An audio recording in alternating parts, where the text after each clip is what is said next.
The alarm woke Captain Han Tae at 3 in the morning.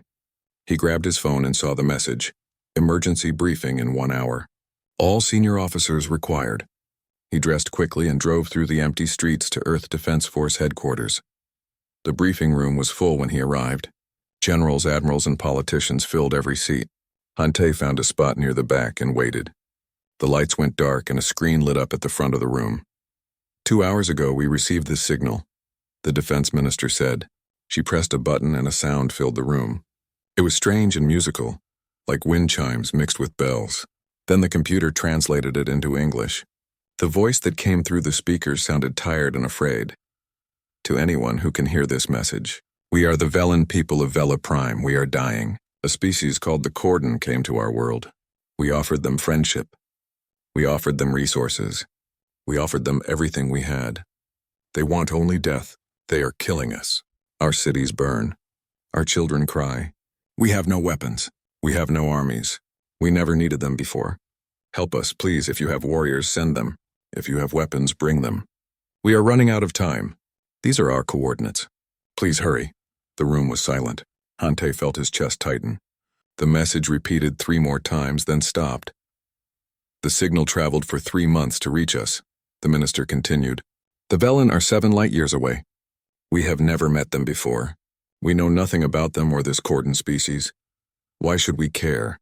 a general asked. "This is not our fight." "Because they asked for help," Han Tae said. Everyone turned to look at him. They sent a distress signal into space, hoping someone would hear it. "We heard it. That makes it our responsibility." "Captain Han Tae, you are out of line," the general said. "Let him speak," the minister said. Han Tae stood up. "Earth just figured out how to travel faster than light 5 years ago.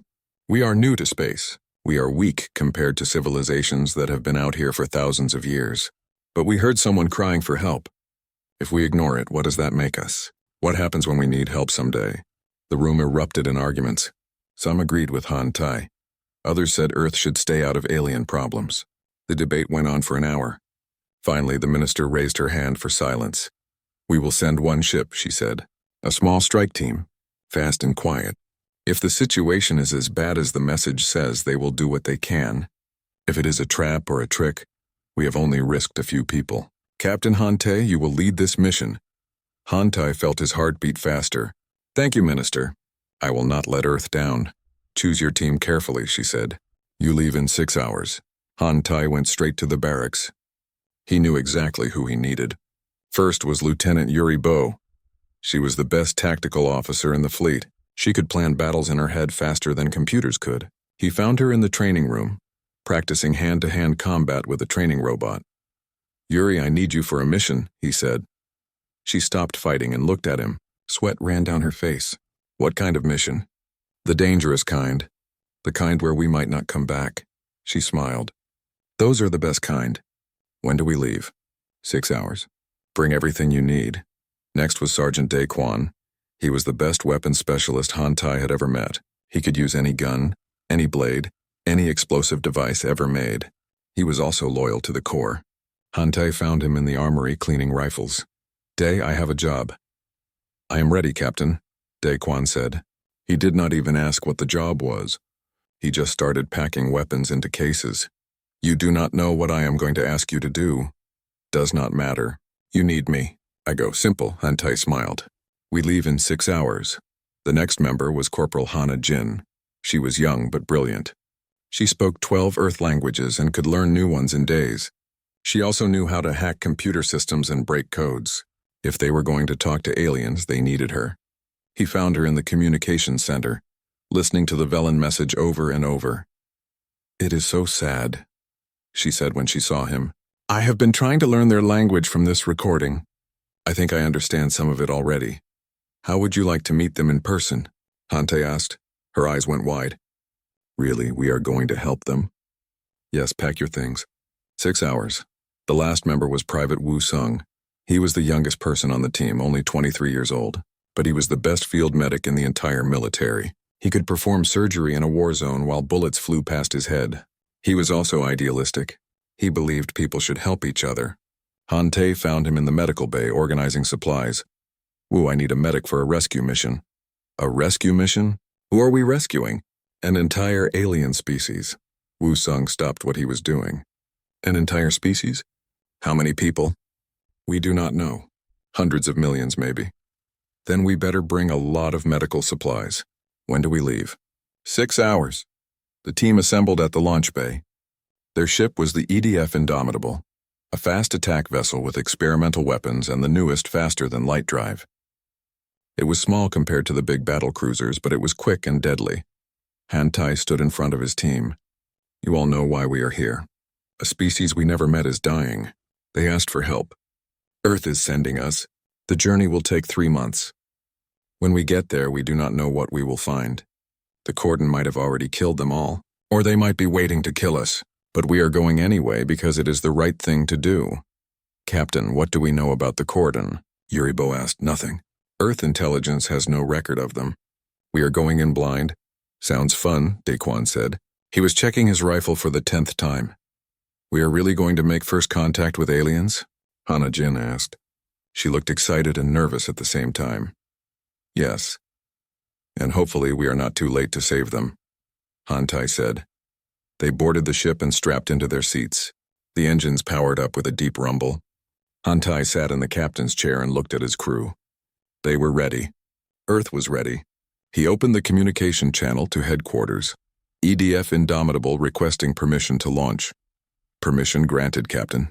Good luck, Earth is counting on you. The ship lifted off and climbed toward the sky. In seconds, they broke through the atmosphere and entered space. Stars surrounded them in every direction. Han Tai set the coordinates for Vela Prime and engaged the faster-than-light drive. 3 months to destination, Yuribo said. We should arrive in late November. Everyone get some rest, Han Tai said. When we get there, we will need to be sharp. As the ship jumped into faster-than-light speed, Han Tai looked at the message from the Velen one more time. He read the translated words again. Help us, please. If you have warriors, send them. We are coming, he whispered to the screen. Hold on. Earth is coming. The Indomitable raced through space toward a planet 7 light-years away. On board were 5 humans who had never met an alien before. They were going to try to stop a war they knew nothing about. They were going to try to save people they had never seen. And they were going to show the galaxy what Earth's warriors could do when someone cried for help. The journey would take 3 months. But for the Velen people dying on Vela Prime, every second counted. Somewhere in space, that distress signal was still broadcasting, still asking for help, still hoping someone would answer. Earth had answered, and Earth's warriors were on their way. The Indomitable dropped out of faster-than-light speed at the edge of the Vela Prime system. Alarms immediately started blaring all across the ship. Multiple hostile contacts, Yuribo called out. I count 30 warships in orbit around the planet. Show me, Han Tai said. The main screen lit up with a tactical display. Vela Prime was a beautiful blue and green planet, but it was surrounded by alien warships. They were massive things, 3 times the size of the Indomitable. As Han Tai watched, bright lights flashed from the ships down to the planet's surface. Orbital bombardment. They are bombing cities, Hanajin whispered. Oh no, look at the surface. Han Tai zoomed in on the planet. Half the continents were covered in fire and smoke. What should have been beautiful cities were now burning ruins. He felt anger rise in his chest. How many Cordon ships? He asked. 30 confirmed, Yuribo said. All of them are bigger than us. Captain, we cannot fight 30 ships. We are not here to fight all of them, Han Tai said. We are here to save the Velen. Daquan, arm all weapons. Yuri, plot me an attack run on the closest command ship. Captain, that is suicide, Yuribo said. No, that is a surprise. They do not know we are here yet. We have maybe 2 minutes before they detect us. Let us make it count. Yuribo's hands flew across her controls. Course plotted. But Captain, even if we take out 1 ship, the other 29 will destroy us. Then we better make every shot count. Engage engines. Full attack speed. The Indomitable shot forward like a bullet. The Earth ship was small but incredibly fast. The Cordon sensors finally detected them, but by then it was too late. Han Tai's ship was already screaming toward the nearest Cordon vessel.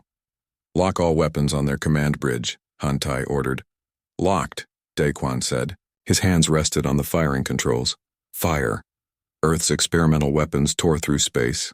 Plasma cannons, railguns, and missiles all struck the Cordon command ship at once. The alien vessel's shields flashed and then collapsed. Explosions ripped across its hull. The massive ship started to spin out of control. Direct hit, Daquan shouted. Their command bridge is gone. One down, Hantai said. Yuri, get us to the planet's surface. Maximum speed.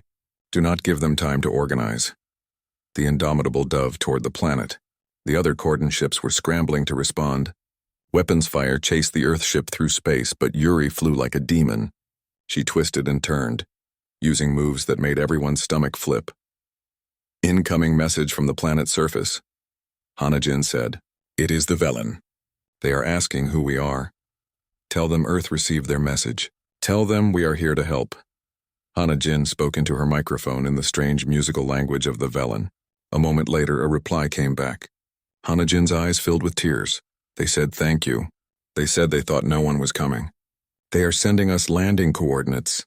The ship burst through the atmosphere. Fire covered the hull from the speed of entry. Below them, Hantai could see a large city. Half of it was destroyed, but the other half was still standing. That must be where the Velen were hiding. Landing zone ahead, Yuri Bo said. It is in the middle of the city. Looks like some kind of plaza. Take us down. The Indomitable landed hard. The landing gear groaned under the impact. Before the engines even finished shutting down, Hantai was up and moving. Everyone grab weapons and medical supplies. Wusung, bring everything you have. Daquan, set up a defensive perimeter. Hanajin, you are with me. Yuri, stay with the ship and monitor the Cordon fleet. They are regrouping, Yuribo said. We have maybe an hour before they come after us. The loading ramp dropped open and Hantai got his first look at Vela Prime. The air smelled like smoke and burning metal. Buildings around the plaza were collapsed or on fire. And then he saw the Velen. They were tall and thin, maybe 7 feet high. Their skin looked like crystal or glass, and it shimmered with different colors. They moved gracefully even though they were clearly terrified. There were hundreds of them gathering around the ship, looking up at the humans with large eyes. One Velen stepped forward.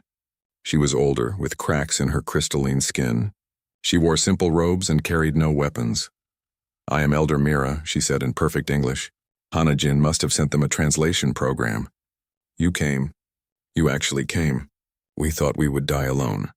Hantai walked down the ramp and stood in front of her. Earth received your message. We are here to help. But I need to know what we are dealing with. Tell me about the Cordon.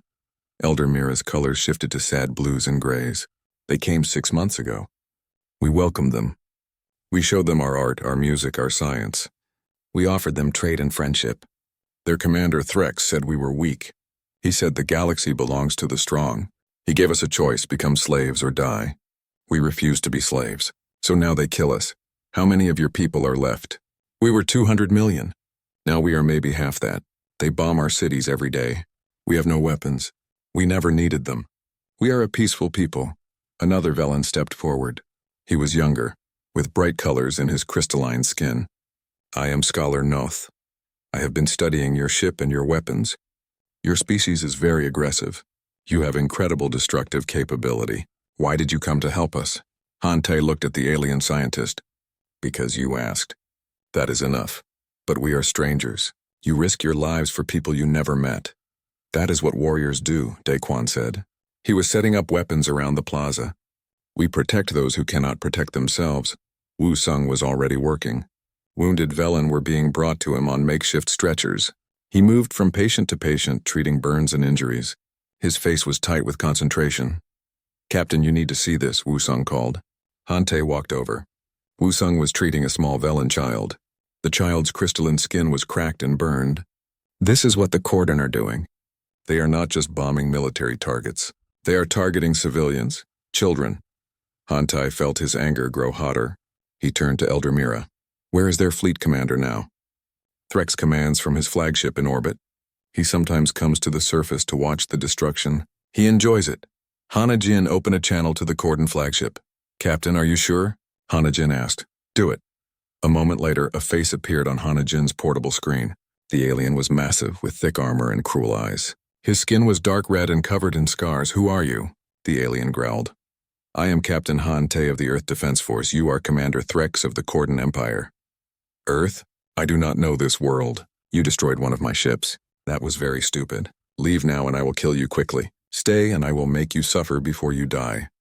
I have a better idea, Hantai said. You leave Vela Prime and never come back, Threx laughed. It was a horrible sound. You have one tiny ship. I have 29 warships. You have 5 soldiers. I have 10,000 warriors. The Velen are already dead. They just do not know it yet. And now you will die with them. The Velen sent a distress signal asking for warriors. Earth sent its best. We do not leave. We do not surrender. And we do not let bullies kill innocent people. Then you are fools, Threx said. I am sending my fleet to destroy you. I will crush your ship and burn this city to ashes. Then I will find your Earth and do the same to it. You are welcome to try, Hantai said. Hanajin cut the transmission. Elder Mira looked at Hantai with fear and hope mixed together. He will send his entire fleet. You cannot win. Maybe not, Hantai said. But we are going to try. Scholar Noth, I need you to show me everything you know about this planet. Every detail. Yuri, get back here. We need to plan a defense. Daquan, start training every Velen who is willing to fight. Wu Song, set up field hospitals in the strongest buildings. Hanajin, map the entire city and find me choke points. Captain, we have 5 humans and 1 ship, Yuribo said. She had come down from the Indomitable. How can we possibly stop an entire fleet? Hante looked at his team, then at the Velen gathered around them. Because we are from Earth. We grew up on a planet that tried to kill us every day. We learned to fight, to adapt, to survive against impossible odds. The Cordon have never fought anyone like us before. They think size and numbers win wars. We are going to teach them that courage and tactics beat brute force. Scholar Noth's colors shifted to hopeful greens. You really believe you can win? I believe we are going to fight like hell and make them pay for every inch of ground. And maybe, just maybe, we will teach the galaxy that there are worse things than the Cordon Empire. What is worse than them? Elder Mira asked. Humanity when someone hurts our friends, Daquan said. In orbit above them, the Cordon fleet was gathering. 29 warships prepared to descend on the city. They had overwhelming firepower and numbers, but on the ground 5 humans and a few hundred Velen were preparing a defense. The odds were impossible. The situation was hopeless, but Earth's warriors did not care about odds. Hante stood in the center of the plaza and looked at what they had to work with. It was not much. The Indomitable was damaged from the fighting in orbit. They had weapons but limited ammunition, and they had 12 hours before the Cordon fleet arrived in force. Show me the city layout, he said to Scholar Noth. The Velen scientist projected a hologram from a device on his arm. The city spread out before them in blue light. It was built among massive crystal formations that grew out of the ground like towers. These crystals, Hantai said, pointing at them. What are they? They grow naturally on our world, Scholar Noth explained. They store and amplify energy. We use them to power our cities. They are very strong and almost impossible to destroy. Yuribo leaned closer to look. Captain, are you thinking what I am thinking? Those crystals could work as shields and fortifications, Hantai said. Daquan, can you mount weapons on them? Give me 6 hours and some help and I can turn this whole city into a fortress, Daquan said. You have 4 hours. Yuri, take the Indomitable back up. I need you in orbit to hit the Cordon ships when they come in. Captain, the ship is damaged. We took heavy fire getting here. Can it fly? Yes, but not for long. Maybe 1 or 2 more fights before the engines give out. Then make them count. Target their command ships first. Cut off their communications. Yuribo nodded and ran back to the ship. Hante turned to Elder Mira. I need every Velen who can hold a weapon. I know you are not warriors, but I can teach you to defend yourselves. Many of our people are afraid, Elder Mira said. We have never fought before. I understand. But if we do not fight, you all die. If we fight, at least we have a chance. Elder Mira's colors shifted through different shades. Finally, they settled on determined red. I will ask for volunteers. But Captain, even if we give you 10,000 Velen, they will not be real soldiers. They do not need to be soldiers, Hantai said. They just need to be brave enough to stand and fight. I will handle the rest. Over the next few hours, the city transformed. Daquan and his team of Velen volunteers installed weapons on the crystal formations. They used captured Cordon guns combined with Earth technology. The crystals amplified the weapon power, making each shot 3 times stronger. Hanajin set up communication networks throughout the city. She hacked into the Cordon systems and planted viruses that would activate during the battle. She also taught Scholar Noth how to jam enemy signals. Wu Sung organized medical teams. He trained Velen civilians in basic first aid and set up hospital stations in reinforced buildings deep underground. He worked without stopping, his hands moving constantly to prepare for the wounded he knew were coming. Hantai gathered 300 Velen volunteers in the plaza. They looked terrified but determined. He stood on a platform so they could all see him. "I know you are scared," he began. "I would be worried if you were not. Fear is natural, but fear does not have to control you. You can be afraid and still fight. You can be terrified and still stand your ground." The Velen listened silently. Their crystalline skin shifted through nervous colors. "The Cordon think you are weak because you choose peace. They think peace means cowardice. They are wrong. It takes more courage to choose peace than to choose violence. But now they have forced you to fight, so we will show them what peaceful people can do when they are pushed too far." "How do we fight ships in orbit?" one Velen asked. "We cannot reach them." "You do not fight the ships. You fight the warriors they send down. The Cordon will not just bomb the city. They will want to land troops to finish you off. That is when we hurt them. We use the city itself as a weapon. We use the crystals for cover. We use the buildings for ambush points. We make them pay for every step they take." "But there are so many of them," another Velen said. "Yes, there are, but we have something they do not have. We have home field advantage. We know this city. They do not. We have those crystal formations that amplify our weapons. They do not. And we have something more important. We have a reason to fight. They fight for conquest. You fight for survival. For your families. For your future. That makes you more dangerous than any army." Scholar Noth stepped forward. "The captain is right. The Cordon believe in strength. Let us show them the strength of a people defending their home." Daquan spent the remaining time teaching the Velen how to shoot. Most of them had never held a weapon before. Their hands shook. They missed easy targets, but slowly they improved. Daquan was patient and encouraging. "Do not try to be perfect," he told them. "Just point and shoot. The crystal amplifiers will do the rest. Stay behind cover. Support each other. And remember, the Cordon are bigger than you, but bullets do not care about size." As the sun set over Vela Prime, Uribo's voice came through on the radio. "Captain, the Cordon fleet is moving. They are descending to atmosphere. Estimate 20 minutes until they arrive." "Copy that," Hantai said. "Everyone to battle stations." "This is it." The Velen ran to their positions. Hantai could see fear in their movements, but also determination.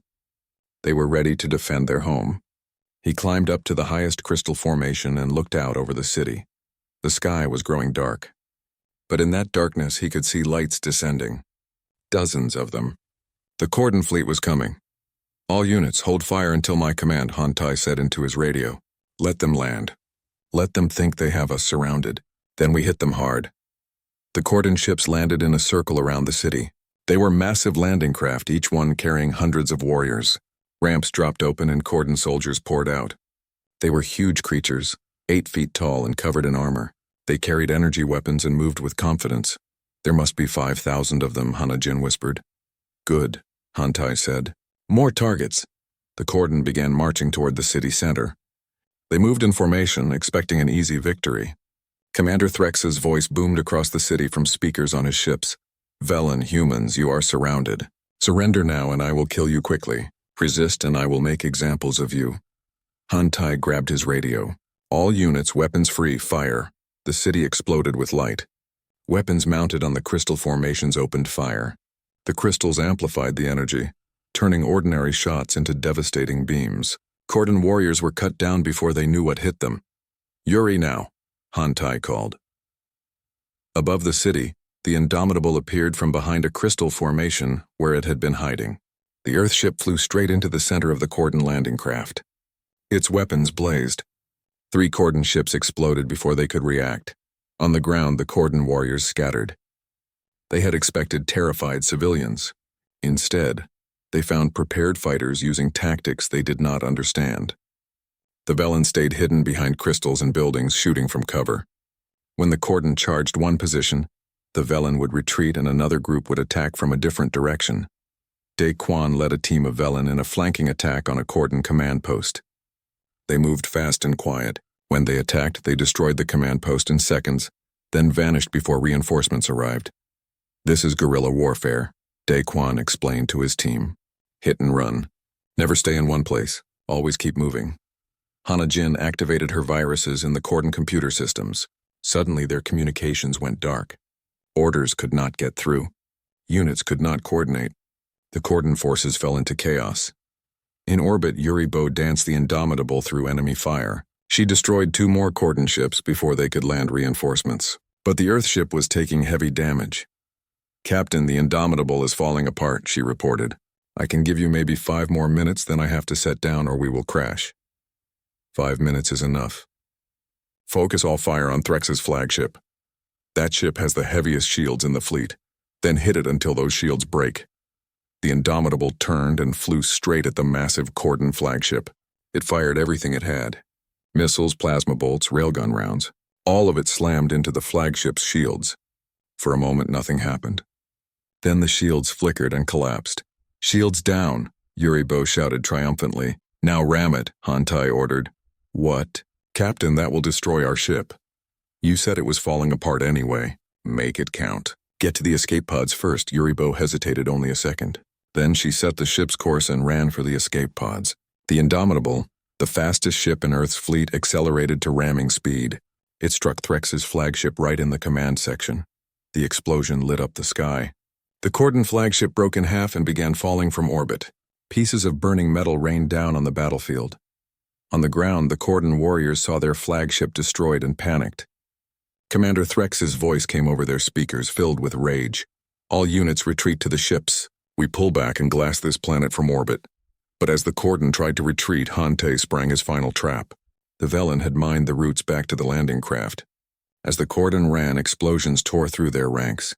When the smoke cleared, half the Cordon ground force was dead or wounded. The survivors made it back to their ships and lifted off. They fled to orbit, leaving their dead behind. In the city, the Velen cheered. They had won.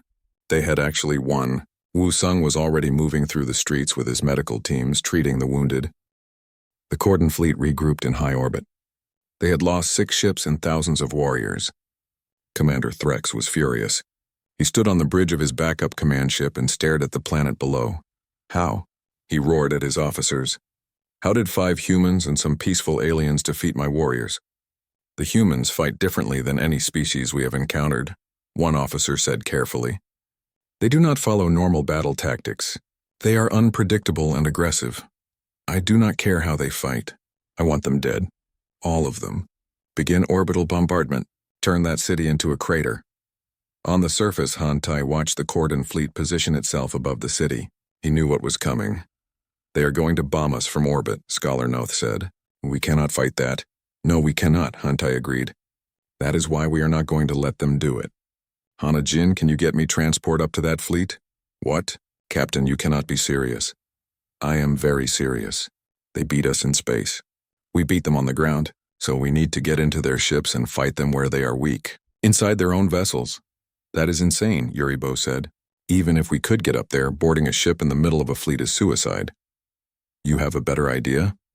No one spoke. They all knew he was right. Their ship was destroyed. They had no way to fight in space. The only option was to take the fight to the Cordon directly.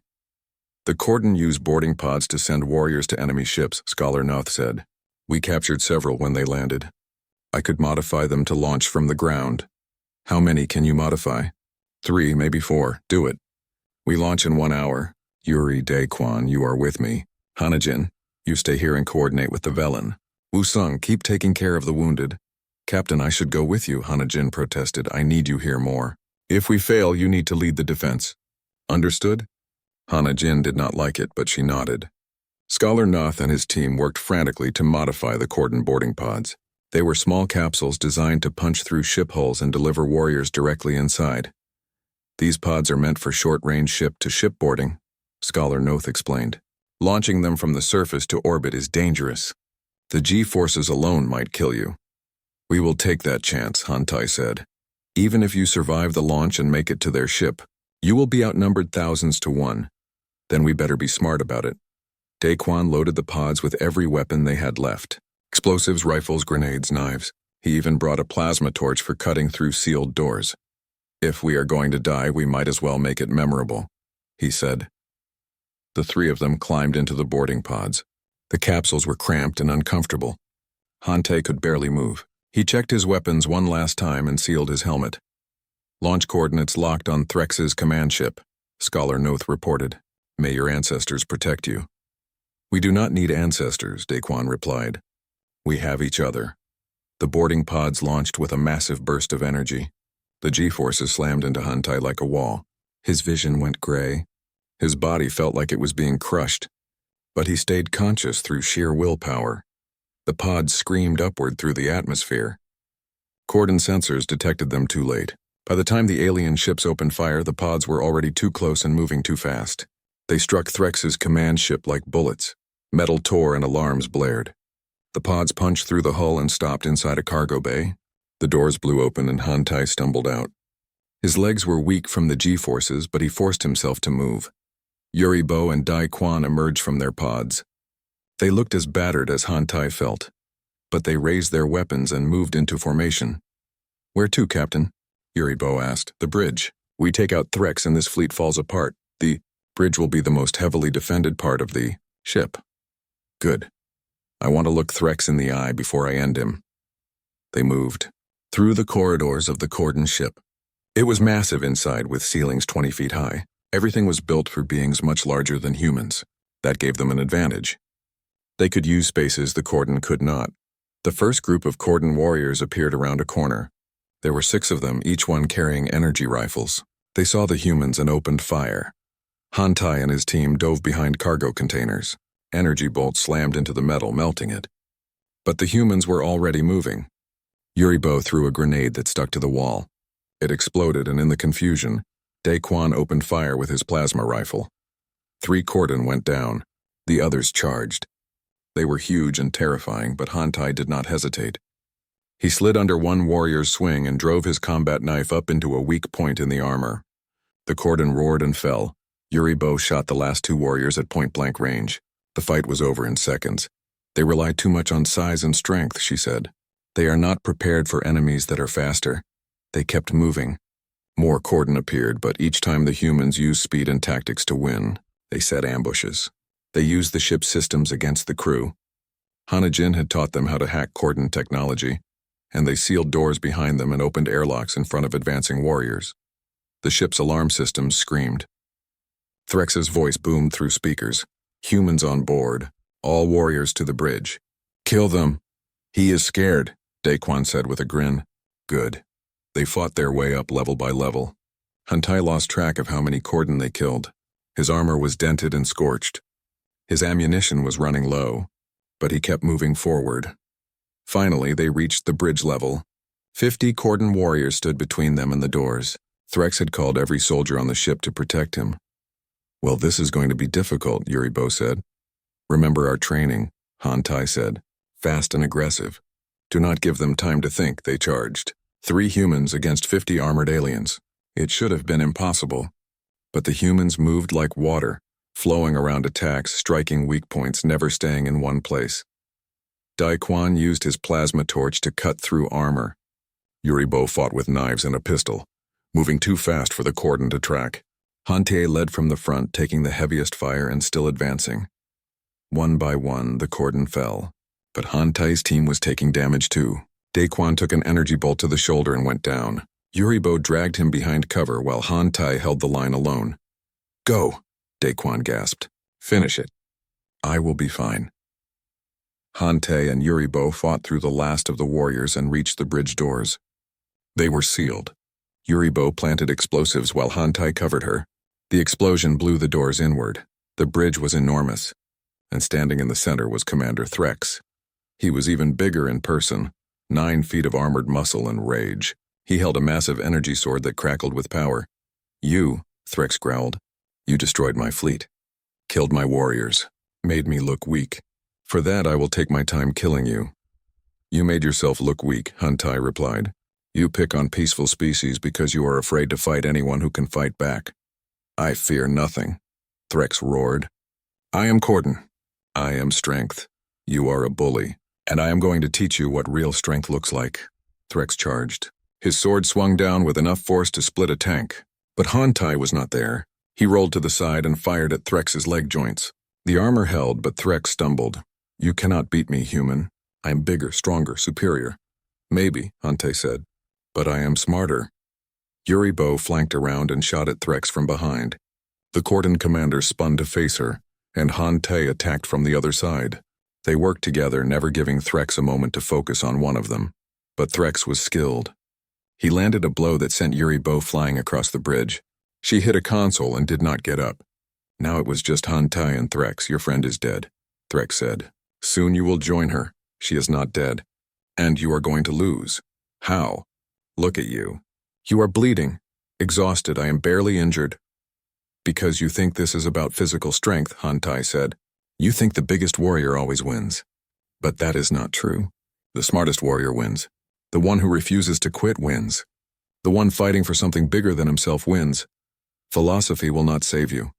Threx swung his sword again. This time Hante did not dodge. He stepped inside the swing, too close for the long blade to hit him. He drove his knife into the weak point where Threx's helmet met his armor. The cordon commander roared in pain and rage. He dropped his sword and grabbed Hante with both hands. He lifted the human off the ground and squeezed. Hante felt his ribs creak.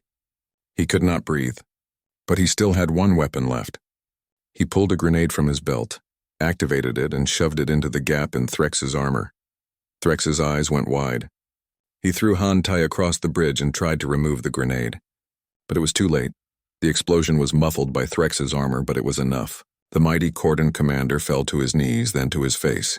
He did not move again. Hante lay on the floor, struggling to breathe. Yuribo stumbled over to him. Is he dead? She asked. Yes. Good. They heard Daquan's voice on the radio. Captain, the cordon fleet is retreating. Whatever you did, it worked. Hante pulled himself to his feet and limped to the bridge controls. He opened a channel to all cordon ships. This is Captain Hante of Earth. Your commander is dead. Leave this system and never return.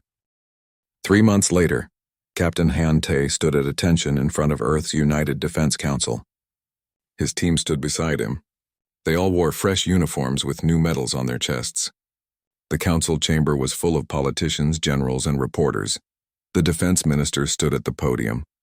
Captain Hante, Lieutenant Yuribo, Sergeant Daquan, Corporal Hanajin, and Private Wu Sung. You were sent on what many believed was a suicide mission. You traveled 7 light years to help people we had never met. You faced impossible odds, and you won. Earth owes you a debt of gratitude. The room erupted in applause. Hante remained still, his face serious. He did not feel like a hero. He kept thinking about all the Velen who died before they arrived. All the ones they could not save. But your actions have created a situation we must now address, the minister continued. Since the Battle of Vela Prime, Earth has received 47 distress signals from other species. They have all heard what you did. They are all asking for help. The question before this council is simple. What do we do? The room fell silent. One of the generals stood up. We should ignore them. This is not our problem. We are a young species. We just learned how to travel between stars. We cannot save everyone. Another counselor disagreed. But if we do nothing, we look weak. The Cordon Empire has declared us an enemy. Other aggressive species will see us as a threat. We need allies. The debate went on for an hour. Some argued for isolation, others for limited intervention. Finally, the minister raised her hand for silence. Captain Hante, you started this. What do you think we should do? Hante stepped forward. With respect, Minister, I did not start this. The Velen started it when they sent that distress signal. They were dying and they asked for help. We could have ignored it. We could have said it was not our problem. But we did not. We went and we won. Now the whole galaxy knows about Earth. So you think we should help everyone who asks? No, I think we should help those who truly need it. The ones being attacked by bullies like the Cordon. The peaceful species who never asked for war but had it forced on them. We do not need to be the galaxy's army, but we can be the galaxy's shield. An older counselor stood. That is a very idealistic view, Captain. But idealism does not feed our people or protect our borders. What do we get from this? We get allies, Yuribo spoke up.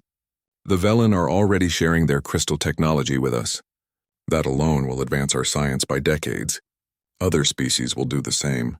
We gain knowledge, resources, and friends. And what happens when we cannot save everyone? Another counselor asked.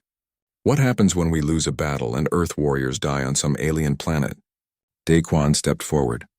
His shoulder was still healing from the fight on Threx's ship. Then we die doing what is right.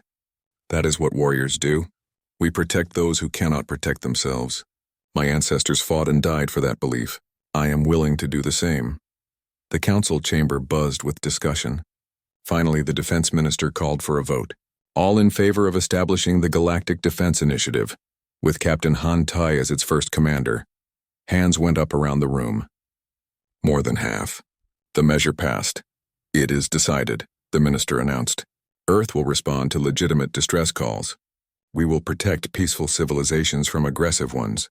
Captain Han Tai, you are promoted to admiral and given command of Earth's first battle fleet. Build your force.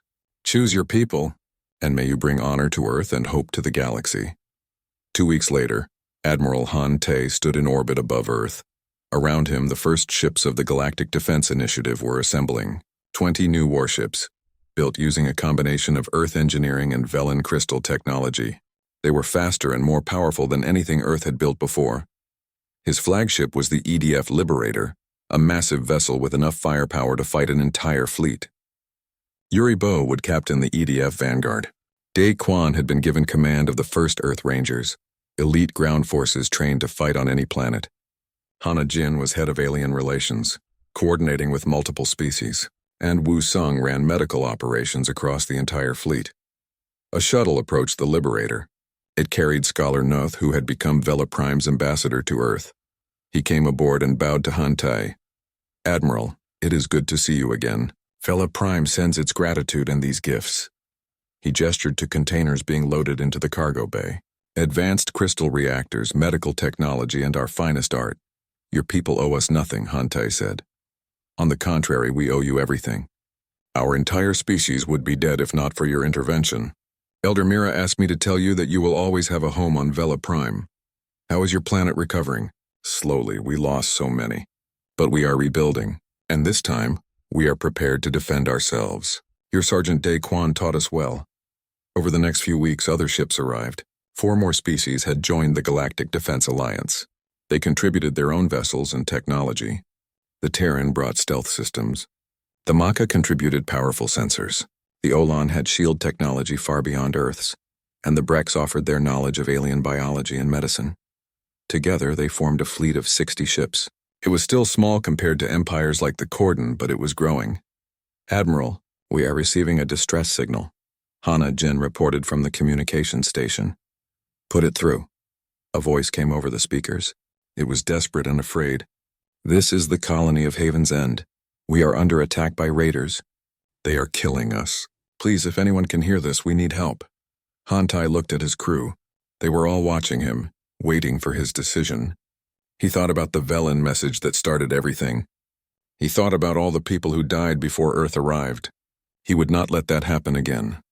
All ships, this is Admiral Han Tai. We have a new mission. Plot a course for Haven's End. Maximum speed. Today we answer the call.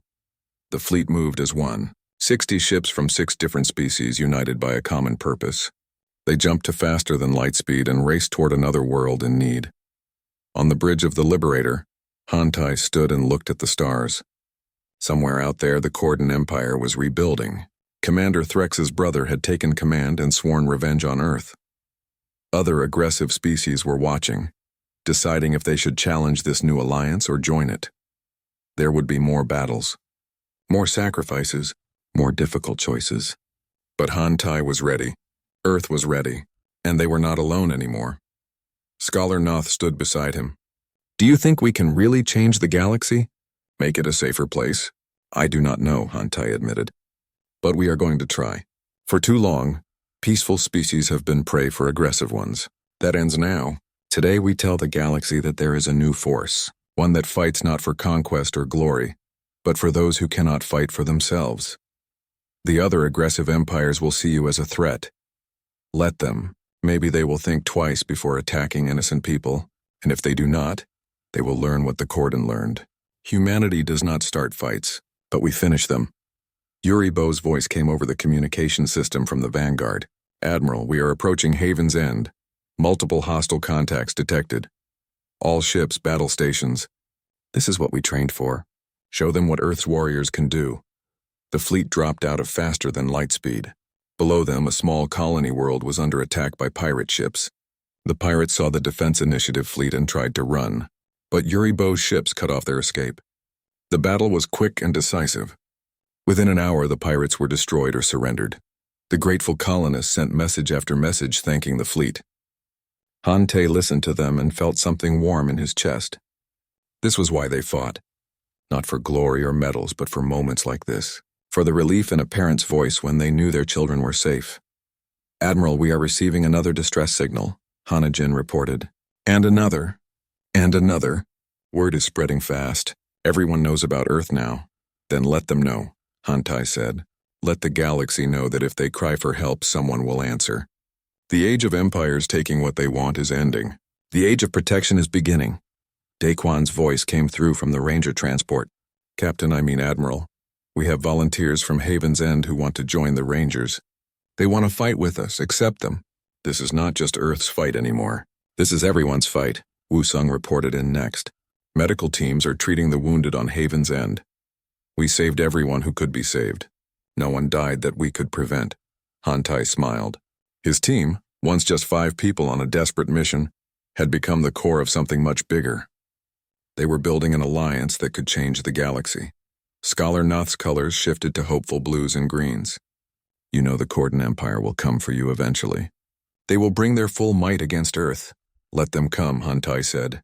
"By the time they arrive, we will be ready. And they will face not just Earth, but dozens of species standing together." "You really believe you can win?" "Yes, because we fight for something real. We fight for peace, for justice, for the innocent. The Corden fight only for conquest. History shows that defenders fighting for their homes are always more dangerous than invaders fighting for greed."